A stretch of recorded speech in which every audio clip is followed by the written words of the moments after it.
Oi, gente! Como vocês estão? Eu espero que estejam bem. O caso de hoje é sobre uma menina chamada Lily Peters. A Lily estava acostumada a ir sozinha de bicicleta até a casa de sua tia para brincar. Porém, um certo dia, ao voltar da casa de sua tia, ela simplesmente desapareceu. Seu pai, muito preocupado, chamou a polícia e eles iniciaram as buscas por ela. No decorrer das investigações, os policiais descobririam que o culpado de tudo o que aconteceu era alguém que ninguém poderia imaginar. Todos estavam com medo de que um abusador estivesse à solta. Ninguém poderia imaginar que uma criança seria capaz de cometer atos tão violentos, e isso deixaria todos impactados e enojados.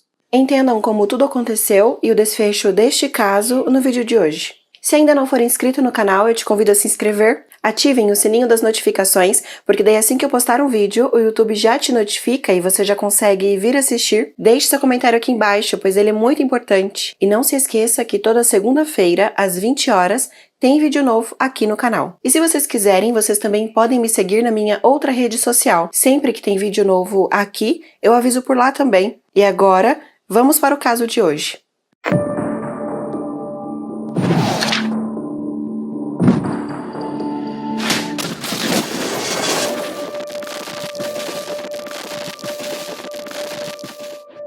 O nome completo da Lily é Iliana Lily Peters. Era uma garota comum americana que vivia uma vida aparentemente normal para alguém de sua idade. Seus pais são Jennifer Ayerly e Alex Peters. Ela estudava no colégio Parkview Elementary, estava na 4ª série e morava em Chippewa Falls, Wisconsin, e tinha um convívio muito bom com a sua família. E como mostram suas fotos, ela era uma menina linda e muito sorridente. O relacionamento dos pais da Lily não deu certo e eles se separaram em 2018. E nessa ocasião, a Jennifer se mudou para mais de 100 quilômetros de distância dali, para a pequena vila de Balsam Lake. E a Lily ficou morando com seu pai, o Alex. Ele tem várias condenações por delito de drogas. A Jennifer, mãe dela, já foi condenada por várias acusações de roubo. Uma delas inclui roubar o cartão de crédito da própria mãe e acumular uma dívida de mais de 7 mil dólares. Ela também havia enganado seus tios, roubando-lhes 10 mil dólares, e está atualmente em liberdade condicional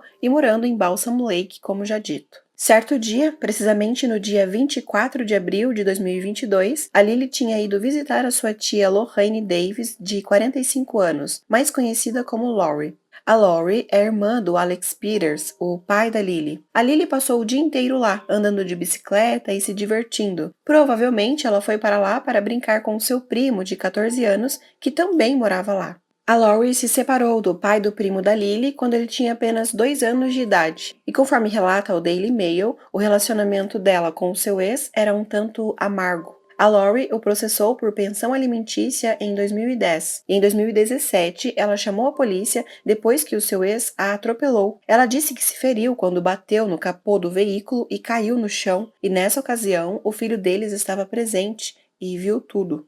O pai dele acabou sendo preso posteriormente por um motivo que explicarei mais à frente no caso. A Lori, na época em que o caso aconteceu, já estava em um outro relacionamento com um homem chamado John, de 50 anos, que já havia sido condenado por fraude. E ele morava na residência junto com a Lori e o primo da Lily, residência em que a Lily havia ido passar o dia brincando. Depois de brincar bastante, ela decidiu ir embora. E era costume ela voltar sozinha para casa ou na companhia do seu primo, mesmo os dois sendo crianças, pois a casa dela era bem próxima dali. Ela levaria apenas alguns minutos em sua bicicleta para chegar em casa. O primo dela decidiu acompanhá-la, talvez para ela não ir sozinha. E um vizinho deles até mesmo relatou para alguns repórteres que os viu brincando e passando pela rua sorrindo. One of her cousins was on a hoverboard.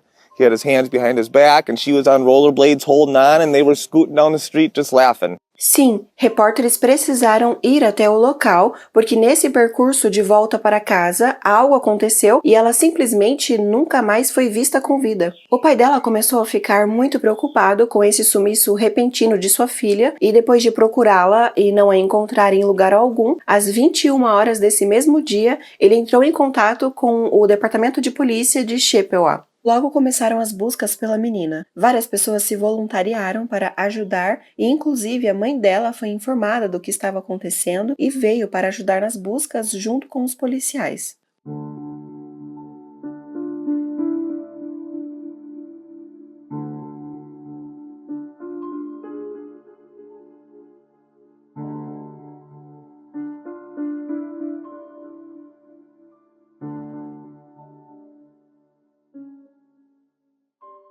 O departamento de polícia convocou a mídia para informar ao máximo de pessoas possível sobre o desaparecimento da Lily e pediram qualquer informação que pudesse ajudar a encontrá-la. Eles inclusive criaram uma linha telefônica em que as pessoas poderiam ligar exclusivamente para dar qualquer informação que tivessem.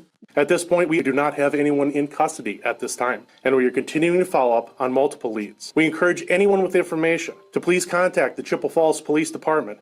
Depois disso, um usuário do Reddit fez um comentário em um grupo de True Crime que dizia as seguintes palavras: "O que é assustador é que eu estava jogando Pokémon GO no parque naquele dia, andando pela mesma trilha. Meu estômago revira quando acho que vi aquela garota com um casaco rosa ou roxo em sua bicicleta com outra criança. Tenho uma suspeita de que poderia ser o outro garoto que fez isso." Todos continuaram a procurar por ela. No dia seguinte, dia 25 de abril, o pai da Lily encontrou a bicicleta dela perto de uma cervejaria local, que ficava ao longo do caminho que a menina percorria em direção à sua casa, mas sem sinal dela. Os policiais continuaram as buscas pelas regiões arborizadas e a mãe da Lily continuava junto com eles. Até que finalmente as buscas chegaram ao fim, no dia 25 de abril. Mas infelizmente com uma notícia triste. O corpo da Lily foi encontrado na floresta, a poucos quilômetros de sua casa. Assim que a encontraram, os policiais já alertaram o departamento de polícia para passar a localização do corpo.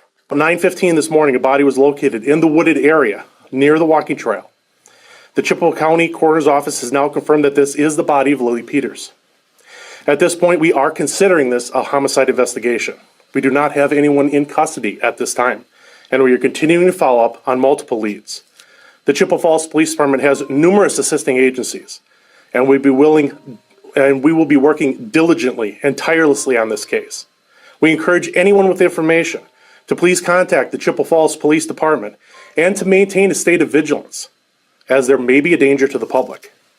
Como já dito, a mãe dela a seguia nas buscas logo atrás dos policiais. Então, no momento em que eles avisaram o departamento de polícia que haviam encontrado o corpo da Lily já sem vida, a mãe dela acabou ouvindo, e dá para ouvir no fundo do áudio os gritos de desespero dela ao receber a notícia. Eu vou colocar o áudio a seguir.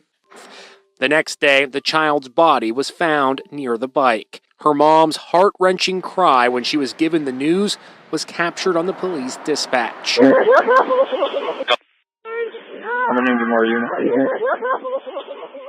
A Lily estava em uma área arborizada que ficava próxima de uma trilha. Essa trilha ficava muito próxima da casa da tia dela. Agora eu vou mostrar para vocês a distância entre a casa da tia da Lily até a trilha que ela usava para ir embora. Essa é a casa da tia dela.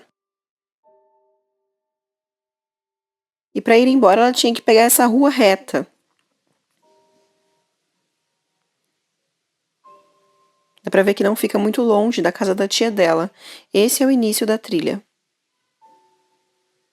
Ao verificarem o corpo da Lily, os policiais notaram que ela tinha ferimentos consistentes com um traumatismo contundente na cabeça e estava faltando algumas de suas roupas. Ela foi encontrada nua, da cintura para baixo. A investigação levantou a hipótese de que alguém havia atraído a menina para uma trilha na floresta com a intenção de agredi-la sexualmente e, posteriormente, tirar a vida dela. Os moradores dali, ao receber a notícia, ficaram preocupados de que o culpado de tudo aquilo ainda estava solto. Ninguém queria arriscar de deixar os filhos saírem de casa, todos estavam com medo.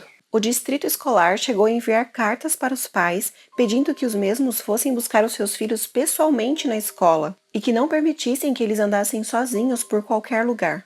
In fact, the Chippewa Falls School District sent a letter to parents encouraging them to personally pick up their children and to not allow them to walk anywhere alone. Até que a polícia convocou a mídia novamente e fez um novo comunicado. O chefe de polícia disse que prenderam um suspeito e que o mesmo era conhecido da vítima. This evening, we arrested a juvenile suspect. Suspect was known to the victim. Em 26 de abril, eles entrevistaram um suspeito de 14 anos que tinha sido a última pessoa a ter tido contato com a Lily. Segundo os relatórios oficiais, esse adolescente teria contado aos investigadores que andava de overboard, um skate elétrico a bateria que possui 2 motores e 2 rodas, enquanto a menina andava de bicicleta em uma trilha próxima à residência de ambos, no dia em que ela foi dada como desaparecida. Ele contou que ajudou a garota a descer da bicicleta e ainda ainda, segundo o relatório policial, aproveitou um momento de distração dela para convencê-la a sair da trilha por onde ambos estavam a escalar uma colina. Neste momento, ele teria desferido um soco no estômago dela, derrubando-a no chão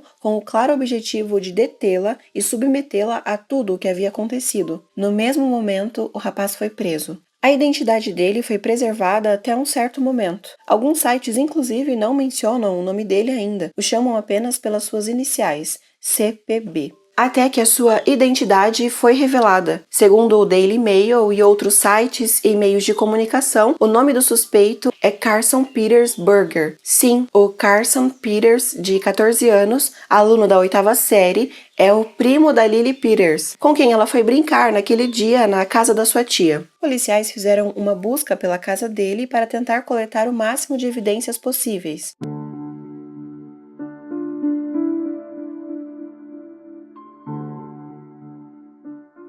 Durante todo o processo judicial, que ainda está em andamento, detalhes assustadores da morte da criança vieram à tona. O próprio garoto confessou tudo. O rapaz disse que, para silenciar a garota, deu-lhe um soco no estômago e em seguida bateu nela com um pau. Ficou evidenciado que ele a golpeou por 3 vezes antes de sufocá-la. O relatório ainda aponta que Lily sofreu várias mordidas. O rapaz bateu ainda mais nela e a sufocou com as próprias mãos até que ela parasse de respirar, e só parou quando constatou que ela estava sem vida. Após ter tido a certeza de que a menina não mais vivia, ele a violou sexualmente. O procurador distrital do condado de Chippewa, o Wade Newell, acrescentou: ele deu um soco no estômago da vítima, a derrubou no chão, essencialmente a sufocou, bateu nela com um pau antes de sufocá-la até a morte, antes de agredi-la sexualmente. Also his statements regarding the fact that when he did get off of the trail, punched the victim in the stomach, knocked her to the ground, essentially strangled her, hit her with a stick before strangling her to the point of death before he then sexually assaulted her. Os resultados preliminares da necrópsia revelaram que a Lily possuía um trauma de força contundente em seu rosto e evidências biológicas consistentes com agressão sexual. O corpo possuía também várias marcas provocadas por mordidas em suas nádegas. Após o relato dos detalhes horríveis da agressão que a menina sofreu, os promotores ainda revelaram que o suspeito adolescente supostamente ficou com medo e fugiu de volta para casa a fim de tomar banho e, com isso, imaginar que estaria se purificando daquele ato abominável que cometera. Após o banho, ele colocou suas roupas sujas para lavar, na certeza de que ninguém descobriria que tinha sido ele o autor do crime. Após ouvir a notícia de que Lily fora dada como desaparecida, o criminoso retornou à cena do crime e, ao avistar o corpo, que ainda permanecia no mesmo local da agressão, arrastou-o por alguns metros e o cobriu com folhas. Numa tentativa desesperada e inútil de ocultar o resultado de seu ato insano, mas isso não demorou muito para ser revelado. O que é muito estranho é que, mesmo com a Lily desaparecida e todos muito preocupados, ninguém estava supervisionando o Carson, pois ele conseguiu sair e ir até a cena do crime novamente, sem que alguém percebesse e o seguisse ou sentisse a sua falta. O procurador distrital de Chippewa Falls, Wade Newell, disse à imprensa que o tal suspeito de 14 anos foi acusado de homicídio intencional em 1º grau, agressão sexual também em 1º grau e agressão sexual em 1º grau contra uma criança com menos de 13 anos, que resultou em graves danos corporais. 2 das acusações têm pena máxima de prisão perpétua. Entretanto, não foi tomada uma decisão sobre julgar o adolescente como adulto ou não. O procurador ainda disse que o garoto revelou que sim, ele tinha a intenção de fazer tudo isso com a Lily desde que saíra de sua casa para percorrer aquele caminho. No início das investigações, o chefe de polícia, Matthew Kelm, ao anunciar a prisão do adolescente, forneceu poucos detalhes sobre ele, mas deixou claro que ele não era um estranho da garota, embora se recusasse a fornecer o nome dele para a imprensa, visto que se tratava de um adolescente. Ele se referiu ao adolescente apenas como CPB. E disse em entrevista que as pessoas da comunidade de Chippewa Falls são honestas e trabalhadoras, além de possuírem um bom coração. Disse ainda que era quase impossível de acreditar que algo tão terrível como o crime cometido contra Lily pudesse ter acontecido na cidade. The people of our community are honest, hardworking and kind-hearted. It is almost impossible to believe that something this horrific could happen in our city. e que um evento como esse poderia ameaçar a sensação de segurança da comunidade, mas que todos deveriam se unir para superar o medo. Talvez ele tenha dito isso, pois agora sabia que o culpado era um parente da vítima, um adolescente, pois no início eles temiam pela comunidade, mas agora, com o garoto preso, as pessoas não tinham com o que se preocupar. Segundo o Daily Mail, o pai do Carson, o Adam Berger, está atualmente morando em uma casa de recuperação depois de ser libertado da prisão em 2021. Ele passou 3 anos na prisão depois de ser pego com um estoque de imagens pornográficas de meninas em seu telefone. Ele editou algumas dessas imagens para incluir comentários horríveis sobre essas meninas, que eu nem irei mencionar aqui, mas que são capazes de enojar qualquer um. O Adam permanece em liberdade condicional supervisionada nessa casa de recuperação e está no registro de pessoas que cometeram crimes sexuais. Ele e seus advogados se opuseram à liberdade condicional estendida porque ele não teria visitas não supervisionadas com o seu filho, que ele descreveu em uma carta como sendo o melhor de mim.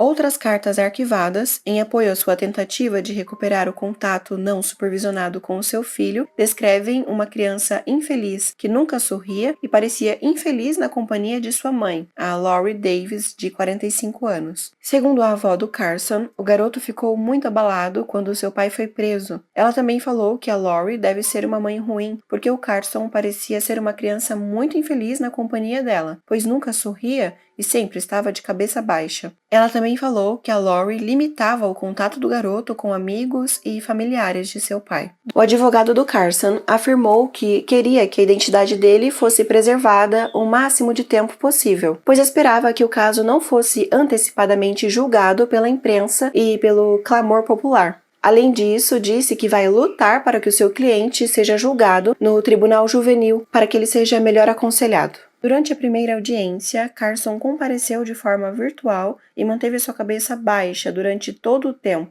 e não se dirigiu ao tribunal. Seus advogados alegaram que o rapaz não é um risco para a sociedade, pois é uma criança estável, é aluno matriculado e frequentador da 8ª série na escola, não tem licença para dirigir e, por isso mesmo, não teria condições de sair sozinho por aí atrás de outras garotas. Com esses argumentos, que parecem bastante fracos para caracterizar uma pessoa como inofensiva, seu advogado Michael solicitou que uma fiança de $100 mil fosse concedida. Em contraponto, a promotoria exigiu uma fiança de $1 milhão, o qual foi aceita pelo juiz, que chamou os crimes de uma séria ameaça à comunidade. His attorneys asked for a $100,000 bail. He is 14 and an 8th grader. He cannot drive. But the prosecutor wanted a $1 million cash bond, which the judge granted. O juiz Benjamin Lane foi contundente em sua decisão. Ele disse as seguintes palavras: "Essa é uma acusação séria, e por causa de acusações sérias, há sérias consequências. Esta foi uma séria ameaça para a comunidade, e então o tribunal está preocupado que isso possa ser uma ameaça adicional se o indivíduo não estiver mais preso." O juiz também ordenou que o suspeito se abstenha de contato com outros menores. Por alguma razão não declarada, o juiz Benjamin Lane, que acompanhou o caso desde o início e foi quem estabeleceu uma fiança praticamente inalcançável, com vistas a manter o acusado sob custódia, foi afastado de sua função no caso em 21 de setembro de 2022. Em substituição, assumiu o juiz Stephen Gibbs, que foi nomeado para o cargo pelo então governador Scott Walker. Mas é certo que a mudança de juiz foi uma decisão tomada diante de uma solicitação providenciada pelo advogado de defesa do acusado, o Michael. A base do seu pedido citou o Estatuto de Wisconsin, que permite que um réu solicite uma substituição judicial. Podemos concluir que o advogado do adolescente sentiu que o juiz estava francamente convicto da culpabilidade do seu cliente e provavelmente conduziria o caso para um final não desejável para o criminoso, estabelecendo a pena máxima prevista por um tribunal adulto. Decorridos 7 meses do crime contra Lily Peters, de 10 anos, o adolescente de 14 anos não tem nenhuma audiência marcada até agosto de 2023. A avó do Carson enviou uma carta ao tribunal, em que ela pede que seu neto seja enviado para um tribunal de menores, para que ele possa obter cuidados profissionais para sua saúde mental. Na carta, ela também descreve o seu neto como uma pessoa gentil e carinhosa, e que ele até foi escolhido como o aluno do mês em fevereiro pelos seus colegas de classe da 8ª série. Ela falou que o seu neto é apenas um menino que se confundiu e perdeu o controle. In documents now made available to the public, CPB's grandmother pleads that the case be sent to juvenile court so he can get the professional mental health care he needs. In her letter, she describes CPB as a kind, caring, giving, and loving person. She noted that he was chosen as Student of the Month this past February by his 8th grade classmates. And she says her grandson is just a young boy who got mixed up and lost control. Harry Hertel, advogado de defesa criminal que não está ligado ao caso, disse que o intervalo de quase um ano não é incomum por algumas razões. Ele afirmou que quando a pandemia atingiu o mundo, muitos casos estavam para ser julgados, mas foram descartados, e por isso essa longa espera para um julgamento.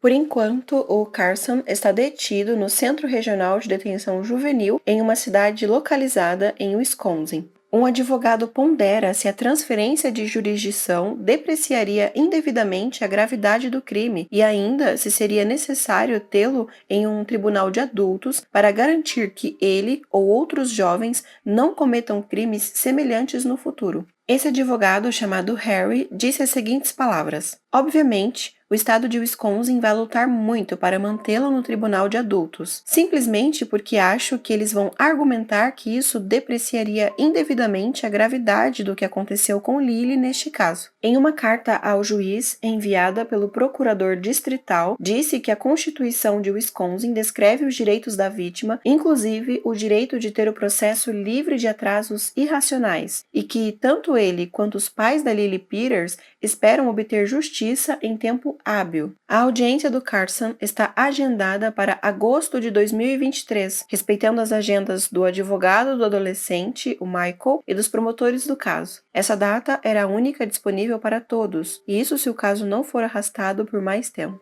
Em 4 de novembro de 2022, Lily Peters faria 11 anos. Consta que a menina tinha o desejo de espalhar bondade para o mundo, para mudar a vida das crianças. Então a sua família descobriu uma maneira de fazer isso acontecer. Durante a comemoração em sua memória, amigos e familiares homenagearam a menina, dizendo que na escola ela fez um poema, onde em uma de suas linhas ela dizia que desejava que todos fossem gentis uns com os outros. Sua família chamou a homenagem como parte do processo de cura. Eles ajudaram a organizar um evento onde as pessoas davam brinquedos, roupas ou doações monetárias em homenagem a Lily. Esses presentes serão mais tarde doados a famílias necessitadas no distrito escolar de Chippewa Falls. Os pais de Lily disseram na ocasião as seguintes palavras: "Como o aniversário dela está perto do Natal, queríamos aproveitar esse tempo para doar presentes para as pessoas que precisam, para manter a sua bondade viva para sempre."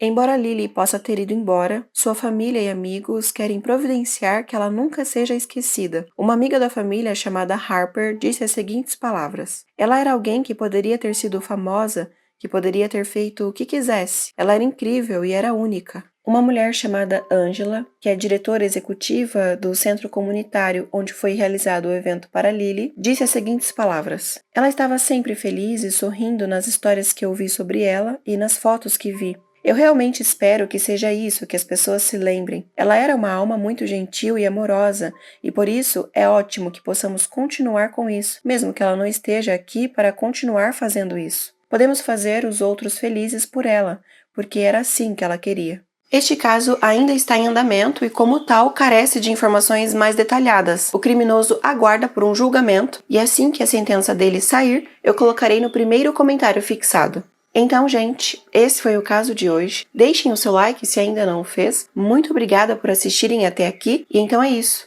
Se cuidem. Até o próximo vídeo. Tchau!